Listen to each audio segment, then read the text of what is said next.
Salam, hər vaxtınız xeyir Ozal bəy. Salam, hər vaxtınız xeyir olsun Nurcan xanım. Bugünkü mövzumuz nə haqqında olacaq? Nurcan xanım, bugün iki mövzu barədə danışacağıq. Onlardan biri dövlət satın-almalarının əsas prinsipləri, digəri isə dövlət satın-almalarının mənbələri, dövlət satın-almaları hüququ adlandırdığımız sahənin qanunvericilik aktları barədə danışacağıq. Dövlət satın-almalarının əsas prinsipləri çox qısa mövzudur. Ona görə istədik bunu digər mövzu ilə birləşdirək və bir video halında izləyicilərimizə təqdim edək. Ümumiyyətlə dövlət satın-almalarının 3 prinsipi var Nurcan xanım. Bunlar maliyyə vəsaitindən səmərəli və qənaətlə istifadə edilməsi, satın-almaların şəffaf, aşkarlıq, ədalətli və rəqabətli əsasında həyata keçirilməsi və qanunda nəzərdə tutulan hallar istisna olmaqla satın-almaların bərabərlik əsasında həyata keçirilməsi prinsipləridir. Mən bu mövzuya Azərbaycan Respublikasının ümumiyyətlə qanunvericiliyinin əsas bel sütunlarından birini təşkil edən normativ hüquqi aktlar haqqında Azərbaycan Respublikası qanunundan götürdüyüm bir prinsipi də əlavə eləmişəm bu mövzuya. Gəlin başlayaq maliyyə vəsaitlərinin səmərəli və qənaətlə istifadə edilməsi prinsipindən. Bu prinsip ümumiyyətlə bilirik ki, dövlət vəsaiti dediyimiz vəsait və digər dövlət qurumlarının vəsaiti Azərbaycan Respublikasının vətəndaşlarının vergiləri və təbii sərvətlər hesabına formalaşır. Buna görə də həm vətəndaşlar, həm də dövlət maraqlıdır ki, satın alma əsasında əldə elədiyi malları, işləri və ya xidmətləri ən ucuz və ən qənaətli formada əldə eləsin. Bu prinsip bu məqsədə xidmət eləyir. Digər prinsip satın almaların şəffaflıq, aşkarlıq, ədalətlilik və rəqabətlilik əsasında həyata keçirilməsidir. Bu prinsip nəyə ehtiva eləyir? Onu ehtiva eləyir ki, satın almalar şəffaf olmalıdır, onların keçirilməsi cəmiyyətə aşkar surətdə həyata keçirilməlidir və vətəndaşlar keçirilən satın almalar barədə məlumat əldə edə bilməlidir.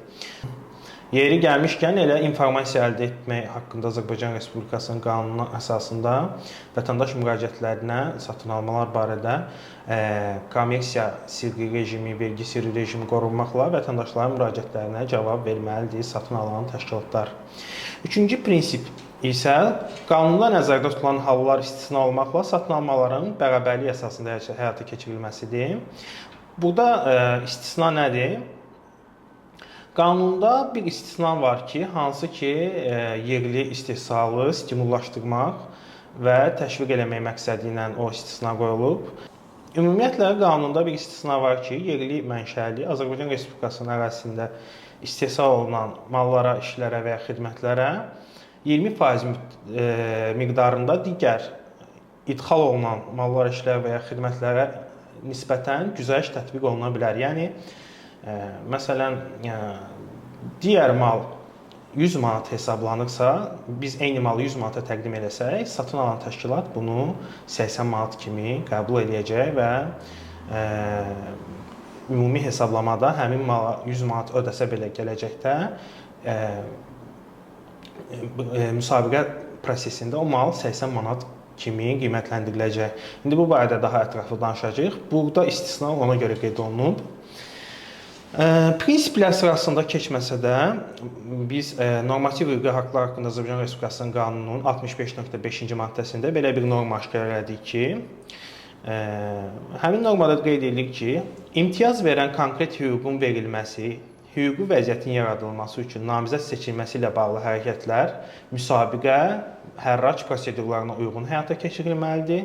Konkret hüququn inzibati qaydada verilməsinə, yəni hüquqi vəziyyətin inzibati qaydada yaradılmasına, habelə müsabiqələrin və ya hərracların keçirilməsi zamanı diskresion səlahiyyətlərin geniş olmasına yol verilmir. Diskresion səlahiyyət nədir? Diskresion səlahiyyət deyildikdə orqanın və ya şəxsin öz mülahisəsinə görə tətbiq edə biləcəyi səlahiyyətlər nəzərdə tutulur. Bu norma satın alma proseslərinin hansısa mülahisələrə görə deyil, konkret meyarlara əsaslanmalı olduğunu ifadə eləyir.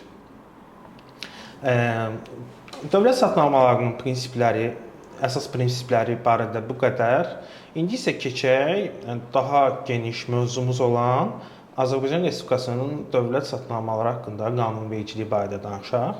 Ümumiyyətlə, gəlin ilk öncə ayırd eləyək ki, dövlət satınalmaları hansı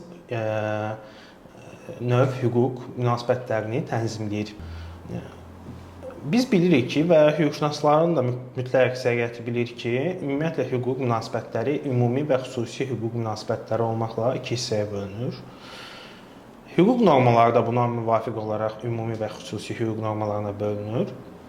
Və biz bilirik ki, xüsusi hüquq onun subyektləri olan fiziki və ya hüquqi şəxslər arasında yaranan hüquq münasibətlərini tənzimləyir. Ümumi hüquq isə, yəni publik hüquq isə hakimiyyət daşıyıcıları, məsələn, Azərbaycan Respublikasının müvafiq icra hakimiyyət orqanları, onların yerli struktur və digər qurumları, bələdiyyələr, habelə qanuna əsasən inzibati akt qəbul etmək səlahiyyəti olan qurumların digər şəxslərlə münasibətini tənzimləyir. Bəs dövlət satınalmaları ümumiyyətlə hansı xüsusi hüquqa mı, yoxsa ümumi hüquqa mı aid bir sahədir? Böyük qismdə ümumiyyətlə müsabiqə mərhələsində əsas dövlət satınalmaları inzibati hüququn tərkib hissəsidir. Çünki burada qeyd elədiyimiz kimi tərəflərdən biri məcburiyyət və imperativ normalar yaradan dövlət qurumları, dövlət orqanlarıdır. Amma bir sıra məsələlərdə, hansı ki, dövlət satınalmaları prosesini tənzimləyir, inzibati hüququn əli çatmır.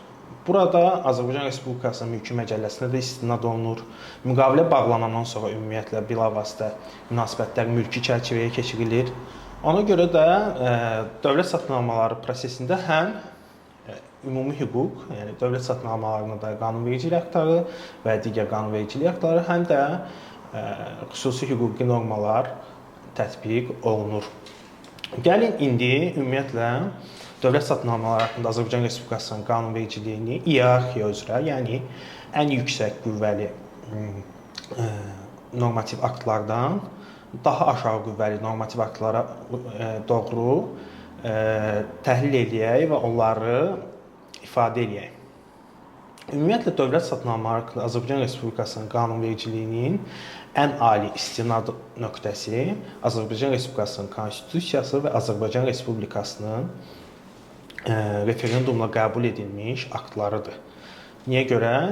Çünki ümumiyyətlə bütün Azərbaycan Respublikasının hüquq sistemi konstitusiyaya əsaslanır və hüquq sistemimizdə ən yuxarı qüvvəli aktlar Azərbaycan Respublikasının konstitusiyası və referendumla qəbul edilən aktlardır. Azərbaycan Respublikasının konstitusiyası bildiyimiz kimi Azərbaycan Respublikasının ən yüksək hüquqi qüvvəyə malikdir və bütün digər aktlar ona uyğun olaraq, ona zidd olmamaq şərti ilə formalaşdırılmalıdır. Azərbaycan Respublikasının konstitusiyasında bilavasitə dövlət satınalmalarına tənzimləyən normalar olmasa da, bütün qanunlar kimi dövlət satınalmaları haqqında Azərbaycan Respublikasının qanununda Azərbaycan Respublikasının konstitusiyasına uyğun olaraq qəbul olunur və qanunun preambulasında qanunun fiziki və ya hüquqi şəxslərin statusu və əqdlər, mülki müqavilələr, nümayəndəlik və rəsəyi məsələləri barədə Milli Məclisin qanunlar qəbul edərək ümumi qaydalar müəyyən etmək səlahiyyətlərinə istinad edilərək qəbul olunması qeyd olunmuşdur. Referendumdan qəbul edilən aktlara da biz baxdıq, dövlət satınalmalarına dair xüsusi bir şey yoxdur. Azərbaycan Respublikasının konstitusiyasından və referendumla qəbul edilən aktlardan sonra biz bilirik ki, Azərbaycan Respublikasında ən üstün hüquqi qüvvəyə malik olan sənədlər beynəlxalq müqavilələrdir. Azərbaycan Respublikasının tərəfdar çıxdığı beynəlxalq müqavilələrdə dövlət satınalmalarına dair fərqli tənzimləmələr nəzərdə tutula bilər. Belə tənzimləmələr ola bilsin ki, hansısa konkret bir layihə üçün nəzərdə tutulsun və yaxud da ki, daimi hansısa bir prosesi tənzimləmə kimi nəzərdə tutulsun və Azərbaycan Respublikası həmin beynəlxalq müqavilələrə uyğun olaraq öhdəlik götürsün ki, mən satınalma keçirən zaman konkret layihə üzrə və yaxud da ümumiyyətlə dövlət satınalmaları həyata keçirilən zaman bu normalar tətbiq olunacaq və bu qaydalara əməl oluna biləcək. Lakin biz ümumiyyətlə konkret layihələr üzrə, məsələn, fərqli qaydalar nəzərdə tutulan, məsələn, hansısa bir tikinti layihəsi üzrə fərqli qaydalar nəzərdə tutulan beynəlxalq müqavilələr aşkar etsək də, sırf Azərbaycan Respublikasının daxili dövlət satınalmaları prosesini tənzimləyən beynəlxalq müqavilə aşkar edə bilmədik. Lakin istənilən halda dövlət satınalmaları barədə beynəlxalq müqavilələri, beynəlxalq normaları bilmək faydalıdır. Gəlin ilk öncə Birləşmiş Millətlər Təşkilatının Beynəlxalq Ticarət Hüququ üzrə Komissiyası tərəfindən təsdiq edilmiş dövlət satınalmaları haqqında model qanunu barədə danışaq. Bu model qanunu Birləşmiş Millətlər Təşkilatının üzv dövlətləri tərəfindən öz daxili qanunvericiliyində dövlət satınalmaları haqqında qanunlar qəbul edən zaman istifadə edilməsi üçün tərtib edilmişdir. Bu model qanunu beynəlxalq müqavilə xarakteri daşımır. Model qanunun məqsədi odur ki, dövlətlər öz dövlət satınalmaları üzrə qanunvericiliyini hazırlayanda bu qanundan model kimi istifadə etsin. Azərbaycan Respublikasının hazırda qüvvədə olan dövlət satınalmaları haqqında qanunun hazırlanmasında bu model qanunu da əsas götürülmüşdür. Lakin bu model qanunun beynəlxalq müqavilə hesab edilmədiyindən Azərbaycan Respublikasında hüquqi qüvvəsi yoxdur. Digəri Ümumdünya Ticarət Təşkilatının dövlət satınalmaları haqqında sazişidir. Saziş Ümumdünya Ticarət Təşkilatı çərçivəsində qəbul edilmiş çoxtərəfli sazişdir. Ümumdünya Ticarət Təşkilatı üzvlərinin heç də hamısı sazişin tərəfləri deyil. Sazişin əsas məqsədi tərəflər arasında dövlət satınalmaları bazarlarını qarşılıqlı şəkildə əlçatan etməkdir. Azərbaycan Respublikası Prezidentinin 2 avqust 2006-cı il tarixli 1583 nömrəli sərəncamı ilə təsdiq edilmiş Azərbaycan Respublikası Ümumdünya Ticarət Təşkilatının üzv olması prosesi ilə əlaqədar qanunvericiliyin Ümumdünya Ticarət Təşkilatının tələblərinin uyğunlaşdırılması üzrə tədbirlər planı təsdiq edilsə də, həmin planda dövlət satınalmaları qanunvericiliyi üzrə müddəa nəzərdə tutulmamışdır. Biz əvvəlki videolarımızda da qeyd eləmişdik ki, Azərbaycan Respublikası Nazirlər Kabinetinin 2023-cü il 30 dekabr tarixli 5 nömrəli qərarı ilə təsdiq edilmiş satınalma planında uyğunluğa dair sənədlər toplusunda, şərtlər toplusunda və təkliflərin cəlb edilməsi barədə elanda satınalma predmetinin qeyd olunması üçün təsnifat kodları və onlardan istifadə qaydasında qeyd etdiyimiz Birləşmiş Millətlər Təşkilatının standart məhsul və xidmət kodlarının 26.08.01-ci versiyasına istinad var. Buna görə də sabah anlaşılmazlıq olsa, hansısa bir xidmətin kodu ilə bağlı filan, qeyd etdiyimiz standart məhsul və xidmət kodlarının siyahısına istinad etmək olar. Digər beynəlxalq sənədlər barədə də danışaq. Ümumiyyətlə, İqtisadi Əməkdaşlıq və İnkişaf Təşkilatının və Dünya Bankının da tövsiyə xarakterli sənədləri mövcuddur.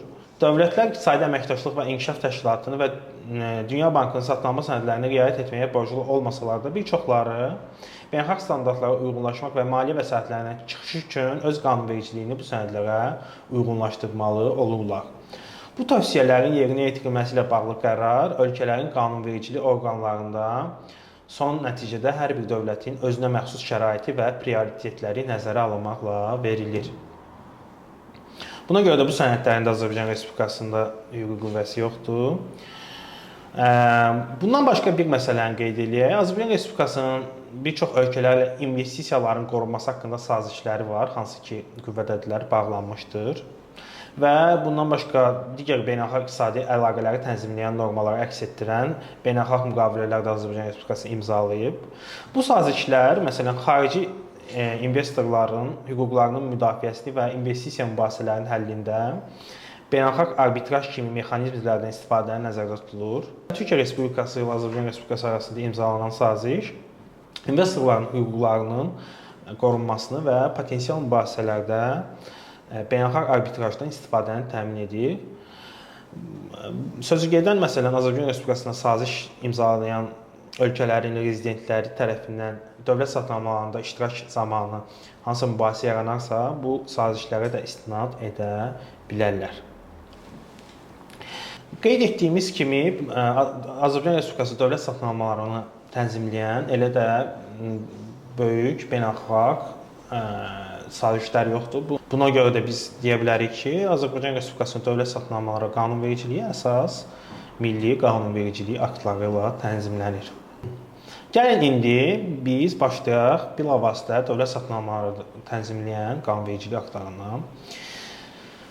İlk öncə biz bayaq qeyd etmişdik normativ hüquqi aktlar haqqında Azərbaycan Respublikası qanunu.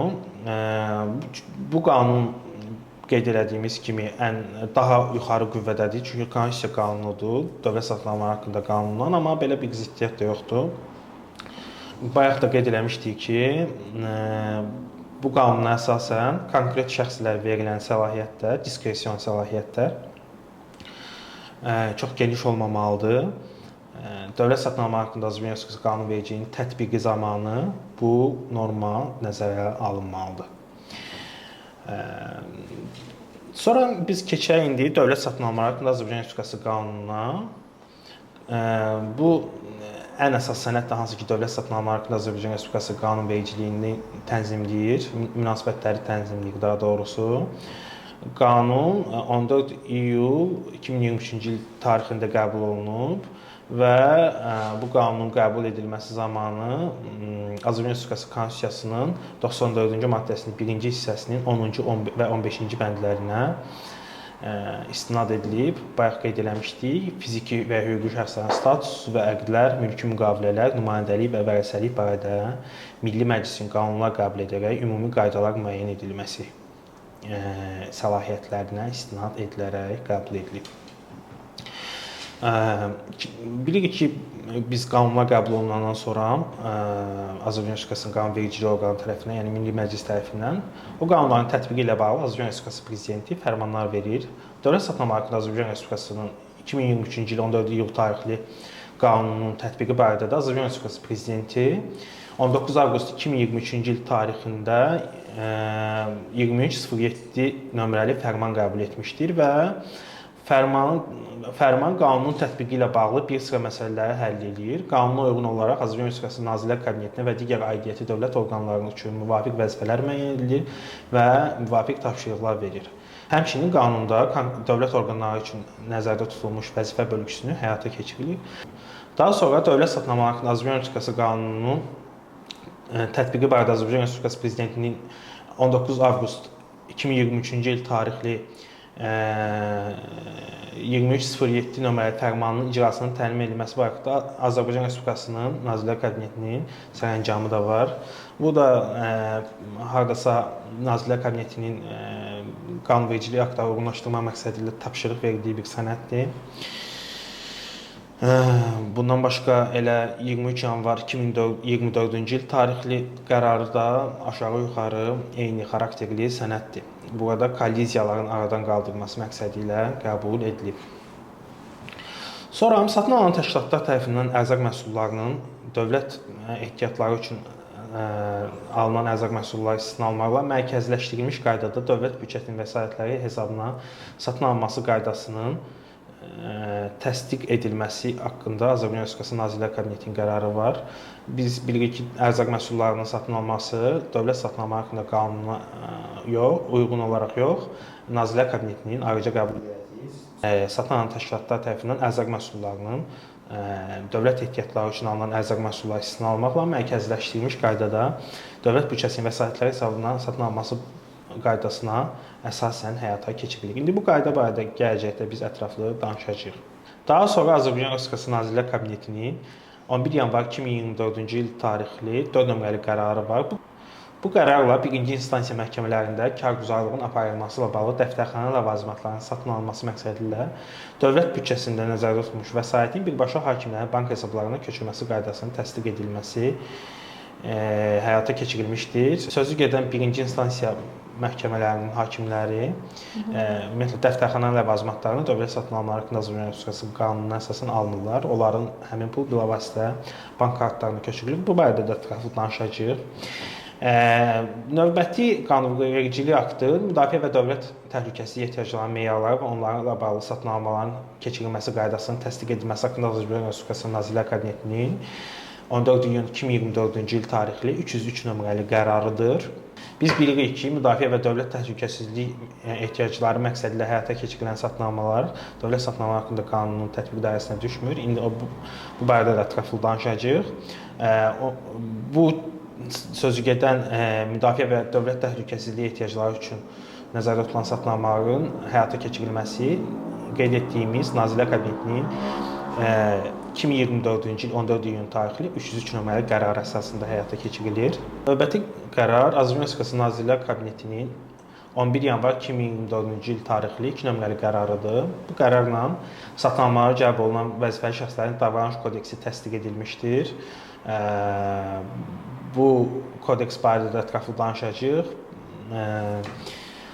Daha sonra dövlət satnamalarının vahid internet portalı haqqında əsasnamənin və elektron satnamaların keçirilməsi qaydalarının təsdiq edilməsi haqqında Azərbaycan Respublikası Nazirlər Kabinetinin 2023-cü il 30 dekabr tarixli 493 nömrəli qərarı var və bu qərarla dövlət satnamaları vahid internet portalı, yəni etender.gov.az-ın istifadə edilməsi tənzimlənmişdir.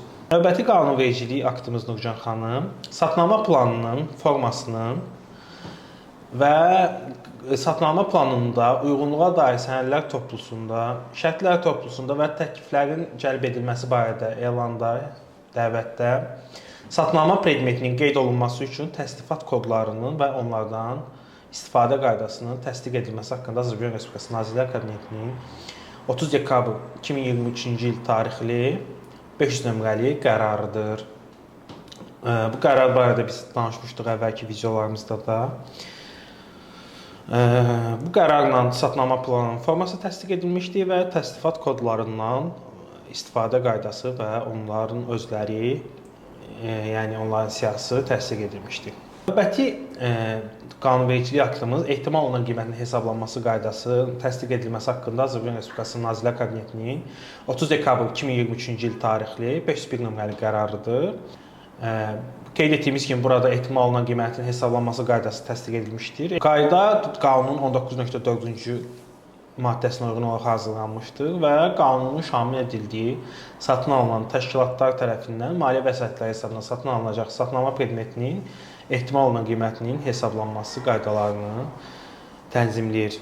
Növbəti qanunvericilik aktımız açıq tender, 2 mərhələli tender, qapalı tender və kotirovka sorğusu metodları üzrə təsisatçıların satnama müqaviləsinin icrası üçün müvafiq sahədə peşəkarlığının, təcrübəsinin, maliyyə imkanlarının və ödəmə qabiliyyətinin olması tələblərinə uyğunluğunun qiymətləndirilməsi meyarlarının təsdiq edilməsi haqqında Azərbaycan Respublikasının Nazirlər Kabinetinin 30 dekabr 2023-cü il tarixli 494 nömrəli qərarıdır. Bu barədə də İnşallah gələcək mövzularda danışacağıq. Uyğunluğun qiymətləndirilməsi zamanı qeyd edilən metodlarda bu qayda, daha doğrusu bu meyarlarda istifadə olunur və bu meyarlar nəzərə alınır. Növbəti qanunvericilik aktımız uyğunluğa dair sənədlər toplusunun və uyğunluq göstəricilərinin qiymətləndirilməsi haqqında qərarın formasının təsdiq edilməsi barədə Azərbaycan Respublikası Nazirlər Kabinetinin 30 dekabr 2023-cü il tarixli 498 nömrəli qərarıdır. Uyğunluğa dair sənədlər toplusu nədir, uyğunluq göstəricilərinin qiymətləndirilməsi nədir, bu barədə gələcək mövzularımızda danışacağıq. Növbəti qərarımız şərtlər toplusunun nümunə formasının təsdiq edilməsi haqqında Azərbaycan Respublikası Nazirlər Kabinetinin 2023-cü il 30 dekabr tarixli 503 nömrəli qərarıdır. Burada müxtəlif metodlar üzrə ayrı-ayrılıqda, məsələn, açıq tender, qapalı tender, kotirovka, 2 mərhələli tender zamanı istifadə olunan şərtlər toplusunun nümunələri təsdiq edilmişdir. Növbəti qanunvericilik aktımız Azərbaycan Respublikası Nazirlər Kabinetinin 30 dekabr tarixli 496 nömrəli qərarıdır. Bu qərarla dövlət satnamalarının vahid internet portalından istifadə üçün ödənilən istifadə haqqının və təklif təqdim etmək üçün ödənilən iştirak haqqının məbləğləri, onların ödənilməsi və geri qaytarılması və ödənilmiş vəsaitlərin bölgüsü və onlardan istifadə qaydaları təsdiq edilmiş. Əvvəlki sözügedən məsələləri təsdiq edən qanunvericilik aktı isə qüvvədən salınmışdır. İndi bu barədə də ətraflı danışacağıq. Əvvəllər təkcə satnamalarda iştirak haqqı var idi. İndi portaldan istifadə üçün əlavə haqq da təchizatçılar ödəyirlər. Bu barədə gələcəkdə danışacağıq. Növbəti qanunvericilik aktımız Azərbaycan Respublikası Nazirlər Kabinetinin 30 dekabr 2023-cü il tarixli 495 nömrəli qərarıdır. Burada satnamə güzəştinin tətbiqi qaydası təsdiq edilmişdir ki, bu barədə bayaq danışmışdıq. Daha ətraflı növbəti mövzularımızda bu barədə danışacağıq. Daha sonra Nazirlər Kabinetinin 30 dekabr 2023-cü il tarixli 499 nömrəli qərarı var. Bu qərarla satnamə metoduna uyğun olaraq satnamanın nəticələri haqqında yekun protokol forması təsdiq edilmişdir. Bu satnamə komissiyası tərəfindən satnamanın yekununda imzalanan qərardır. Bu barədə də ətraflı növbəti mövzularımızda danışacağıq. Daha sonra Azərbaycan Respublikası Nazirlər Kabinetinin 30 dekabr 2023-cü il tarixli 502 nömrəli qərarı var. Burada satnamə predikti üzrə satnamə müqaviləsinin nümunəvi forması təsdiq edilmişdir. Bu mallar, işlər və ya xidmətlər üzrə ayrı-ayrılıqda satnamə müqavilələrinin formaları, nümunəvi formaları orada təsdiqini tapmışdır və bu barədə də ətraflı danışacağıq. Azərbaycan Respublikası Mülki Məcəlləsinin 422-ci maddəsində nəzərdə tutulmuş halların satnamə müqaviləsinin təsirinin qiymətlənilməsi qaydası var. Bu qayda Azərbaycan Respublikası Nazirlər Kabinetinin 11 yanvar 2024-cü il tarixli 5 nömrəli qərarı ilə təsdiq edilmişdir. Bu satnamə müqaviləsinin icrası zamanı force major hallarda satnamə müqaviləsinin dəyişdirilə bilməyəcəyini tənzimləyir. Növbəti qanunvericilik aktımız çərçivə sazişinin təklif sorğusunun və sadə satnamə müqaviləsinin nümunəvi formasının təsdiq edilməsi haqqında Azərbaycan Respublikası Nazirlər Kabinetinin 30 dekabr 2023-cü il tarixli 497 nömrəli qərarıdır. Burada da qeyd edilən formalar təsdiq edilmişdir. Daha sonra Azərbaycan Respublikası Ədliyyə Nazirliyi kollegiyasının 1810 nömrəli 13 dekabr 2023-cü il tarixli qərarı var. Bu qərarla təchizatçı qismində çıxış edən fiziki şəxsin yaxud hüquqi şəxsin icra orqanı rəhbərinin müvafiq satnamə predmeti üzrə müvafiq fəaliyyətlə məşğul olmasının məhkəmə qaydasında qadağan edilməməsinə dair arayışın forması və təchizatçının məhkəmə qərarları ilə müflis elan olunmaması və bu prosedura başlanmaması, sahibkarlıq fəaliyyətinin dayandırılmış şəxs olmaması, habelə borcuna görə əmlakın üzərində təmin yönləndirilməməsinə dair arayışın forması təsdiq edilmişdir. Bundan başqa Azərbaycan Respublikası Əmək və Əhalinin Sosial Müdafiəsi Nazirliyinin kollegiyasının 06 noyabr 2023-cü il tarixli qərarı var.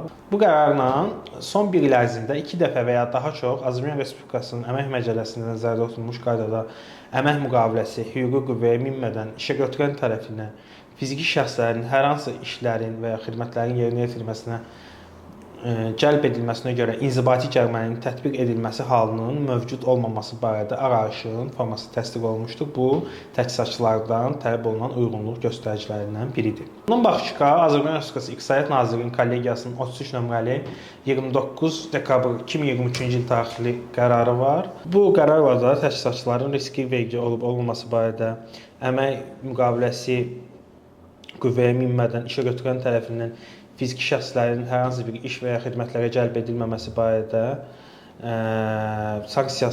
maliyyə sanksiyasının olub-olmamasını əks etdirən arayışın forması təsdiq edilmişdir. Bundan başqa şəxslərə məhkumluq barədə arayışların verilməsinə dair təlimatın təsdiq edilməsi haqqında Azərbaycan Respublikası Daxili İşlər Nazirliyi kollegiyasının 17 yanvar 2013-cü il tarixli qərarı var. Burada yenə də təchizatçıların uyğunluq göstəricilərindən biri olan şəxslərə məhkumluq barədə arayışların verilməsinə dair təlimat təsdiq edilmişdir. Növbəti qanunvericilik aktı satnamanın təşkilatlarının satnamə müqavilələrinin və etibarsız təchizatçıların reyestrinin aparılması qaydasıdır. Bu qayda barədə danışmışdıq. Daha ətraflı da növbəti mövzularımızda danışacağıq.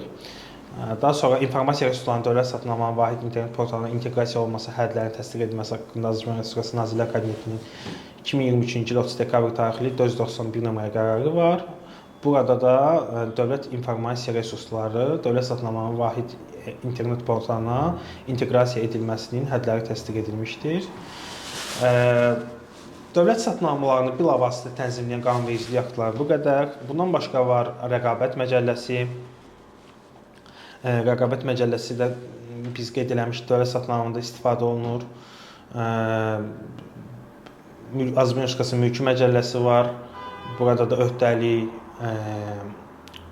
öhdəliklərin icra edilməsi üsulları, oferta, aksept, bir sıra məqamlar var. Gələcəkdə danışacağıq. Azərbaycan Respublikası İnzibati Xətalar Məcəlləsi, Cinayət Məcəlləsi, Vergi Məcəlləsi, Azərbaycan Respublikasının Şəhərsalma və Tikinti Məcəlləsi, İnzibati İcraat haqqında Azərbaycan Respublikasının qanunu, Azərbaycan Respublikası İnzibati Prosessual Məcəlləsi, Mülki Prosessual Məcəlləsi, lisenziya və icazələr haqqında Azərbaycan Respublikasının qanunu, büdcə sistemi haqqında qanun, dövlət büdcəsinin tərtibi və icrası qaydaları. Bundan başqa Azərbaycan Respublikasının Nazirlər Kabinetinin qərarı təsdiq edilmiş Azərbaycan Respublikasının vahid büdcə təsnifatı, Azərbaycan Respublikası Maliyyə Nazirliyinin kollegiyasının 2002-ci il 21 dekabr tarixli qərarla təsdiq edilmiş dövlət xəzinədarı vasitəsilə maliyyə əməliyyatlarının həyata keçirilməsi və uçotun aparılması qaydası. Bu dövlət satın ödəniş həyata keçirilərkən istifadə olunur. Bunu da qeyd edirik ki, ümumiyyətlə dövlət satın təchizatçıların dövlət satın əldə etdiyi vəsait yalnız nağdsız qaydada istifadə oluna bilər. Bu da yoxlanılır Azərbaycan Respublikası Vergilər Nazirliyi tərəfindən yoxlamaların aparılması zamanı. Bundan başqa tənzimlik Azərbaycan Respublikası Vergilər Nazirliyinin kollegiyasının 7 sentyabr 2016-cı il tarixli qərarı. Ona görə dövlət satın əldə olunan vəsaiti təchizatçılar mütləq nağdsız qaydada istifadə etməlidirlər. Bundan başqa var cinayət yolları edilmiş əmlakın leqallaşdırılmasına və terrorçuluğun maliyyələşdirilməsinə qarşı mübarizə haqqında Azərbaycan Respublikası qanunu. Burada məsələn benefisiar mülkiyyətçinin anlayışı verilmişdir. Hüquqi şəxslərin dövlət qeydiyyatı və reyestri haqqında Azərbaycan Respublikasının qanunu və onun tətbiq edilməsi haqqında fərman var. Əvvəllər anti-inhisar və istehlak bazarı nəzarət xidməti var idi. O indi Azərbaycan Respublikası Prezidenti adında anti-inhisar və istehlak bazarına nəzarət dövlət agentliyinə çevrilib. Yəqin ki, bu fərman da ona uyğunlaşacaq. Bu məlumatların, hüquqi şəxslər barədə məlumatların sözügedən quruma verilməsi barədə tənzim etmə var. Azərbaycan Respublikası Mərkəzi Bankı haqqında Azərbaycan Respublikası qanunu var. Qanunun tətbiqi barədə qanunun özündə istisnalar var. Həmin istisnaların tənzimlənməsi həyata keçirilir. Dövlət qulluğu haqqında Azərbaycan Respublikası qanunu var. Burada dövlət satın istifadə edilən bir sıra ifadələrin anlayışı verilmişdir. İnformasiya əldə etmək haqqında Azərbaycan Respublikasının qanunu var. Burada qeyd olunur ki, informasiya sahibi, yəni məsələn satın alan təşkilat cəmiyyətin maraqlarını daha asan və daha operativ şəkildə təmin etməyə, çoxsaylı informasiya sorğularını azaltmaq məqsədi ilə dövlət və bələdiyyə satın almalarının şərtləri, nəticəsi, eləcə də dövlət və bələdiyyə əmlakının satılması, onun üzərində əmlak hüquqlarının dəyişməsi barədə məlumatları açıqlamalıdır. Hesablama Palatası haqqında Azərbaycan Respublikasının qanunu var. Qanuna əsasən Hesablama Palatasının vəzifələrindən biri kimi dövlət satın alması sahəsində kənar dövlət maliyyə nəzarəti tədbirlərin həyata keçirilməsi qeyd edilmişdir. O deməkdir ki, satın alan təşkilatları yoxlayır. Bundan başqa standartlaşma haqqında Azərbaycan Respublikası qanunu var. Burada qeyd olunur ki, standartlaşmanın məqsədlərindən biri kimi satın almalar zamanı dövlətin maraqlarının qorunması hesab olunur. Daha sonra malların müvəqqəti idxal xüsusi gömrük proseduru altında yerləşdirilməsi qaydalarının təsdiq edilməsi haqqında Azərbaycan Respublikası Nazirlər Kabinetinin qərarı var. Bunu belə izah edək. Gömrük məcəlləsinə əsasən təkrar ixrac üçün nəzərdə tutulmuş xarici mallar müvəqqəti idxal proseduru altında yerləşdirilir. Bu mallardan gömrük məcəlləsinə və qaydalara uyğun olaraq gömrük rüsumlarından və vergilərdən tamamilə yaxud qismən azad olmaqla, habelə ticarət siyasəti tədbirləri tətbiq edilmədən gömrük ərazisində istifadə olunur. Daha sonra dövlət vəsaitini hesabına maliyyələşdirilən tikinti obyektləri üçün yeni smeta normativ və qiymət qoyma sisteminin və onun əsasında qiymət qoymanın resurs metodunun tətbiq olunması ilə əlaqədar bəzi normativ hüquqların təsdiq edilməsi haqqında Azərbaycan Respublikasının Nazirlər Kabinetinin qərarı var. Bu qərarda ehtimal olunan qiymətin hesablanması zamanı sırf dövlət vəsait hesabına tikinti işlərinin ehtimal olunan qiyməti bu qərar əsasında formalaşdırılır. Bu barədə ətraflı danışacağıq. Daha sonra Milli Arxiv Fondu haqqında Azərbaycan Respublikasının qanunu və onun əsasında qəbul edilmiş dövlət orqanlarının, idarə, müəssisə və təşkilatların fəaliyyət nəticəsində yaranan sənədlərin saxlanma müddətləri göstərməklə nümunəvi siyahısının və onun tətbiq olunmasına dair göstərişin təsdiq edilməsi haqqında Azərbaycan Respublikası Milli Arxiv İdarəsinin qərarı var. Burada dövlət satınamalarında istifadə olunan sənədlərin saxlanılması qaydası, illəri nəzərdə tutulub. Bu barədə danışacağıq. Daha sonra anti-inhisar və istehlak bazaları nəzarət sahələrində idarəetmənin təkmilləşdirilməsi bağlı əlavə tədbirlər haqqında Azərbaycan Respublikası Prezidentinin 27 avqust 2024-cü il 190 nömrəli fərmanıdır. Fərmanla Azərbaycan Respublikası İqtisadiyyat Nazirliyi yanında anti-inhisar və istehlak bazaları nəzarət dövlət xidmətinin bazasında Azərbaycan Respublikası Prezidenti yanında anti-inhisar və istehlak bazaları nəzarət dövlət agentliyi yaranmışdır. Və bundan sonra da 12 fevral 2025-ci il 327 nömrəli Azərbaycan Respublikası Prezidentinin fərmanı ilə da sözügedən agentliyin strukturu və əsasnaməsi təsdiq edilmişdir və bu agentlik Azərbaycan Respublikası dövlət satınamalarında nəzarət orqanı kimi çıxış edir. Dövlət satınamaları haqqında Azərbaycan Respublikasının qanunun tətbiq edilməsi haqqında fərmanda hələ də dəyişiklik həyata keçirilməyib, lakin artıq anti-inhisar və istehlak bazalarına nəzarət dövlət xidməti agentliyə çevrilib və İqtisadiyyat Nazirliyinin tabeliyində deyil. Bundan başqa dövlət ehtiyatları üçün malların tədarükü, saxlanması və buraxılması, uçotu və bu sahədə nəzarətin həyata keçirilməsi, habelə dövlət ehtiyatlarına aid olan malların hərəkəti və mövcudluğu barədə hesabatın forması və təqdim edilməsi qaydası var. Bilirsiniz ki, dövlət ehtiyatları üçün mallar satın alanda dövlət satınamaları haqqında Azərbaycan Respublikasının qanunu əsasında yox, dövlət ehtiyatları haqqında Azərbaycan Respublikasının qanunu əsasında həyata keçirilir. Lakin bu qaydaya əsasən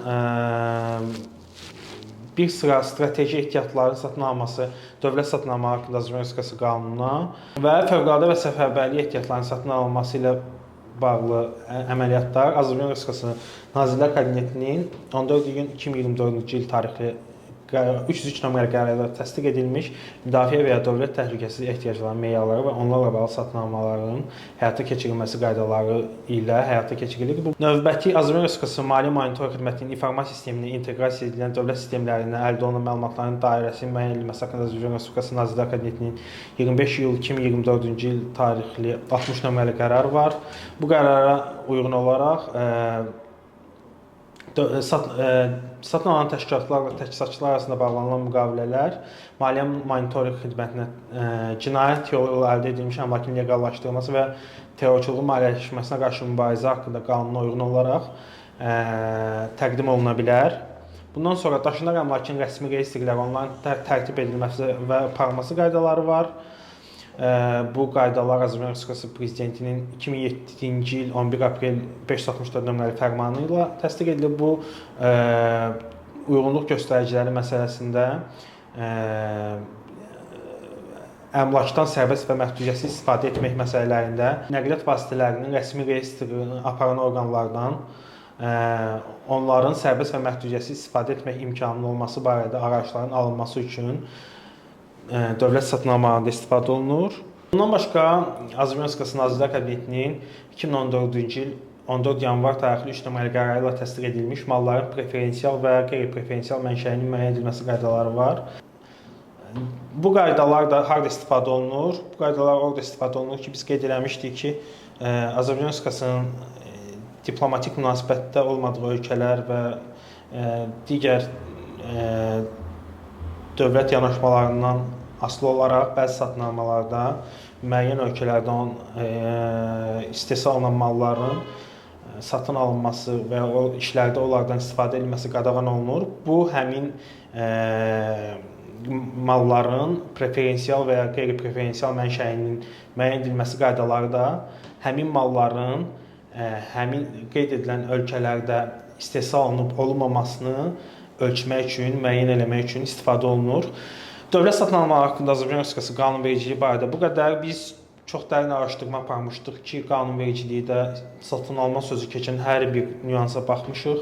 İnşallah kitabımızda da bu məqamları daha ətraflı, daha təfərrüatlı qeyd edəcəyik. Amma biz hesab edirik ki, 99% dövlət satın almaları ilə əlaqədar olan bütün qanunvericilik aktlarına değinmişik. Təşəkkür edirəm Nurcan xanım Təşəkkür müşahidə edirəm. elədiyiniz üçün.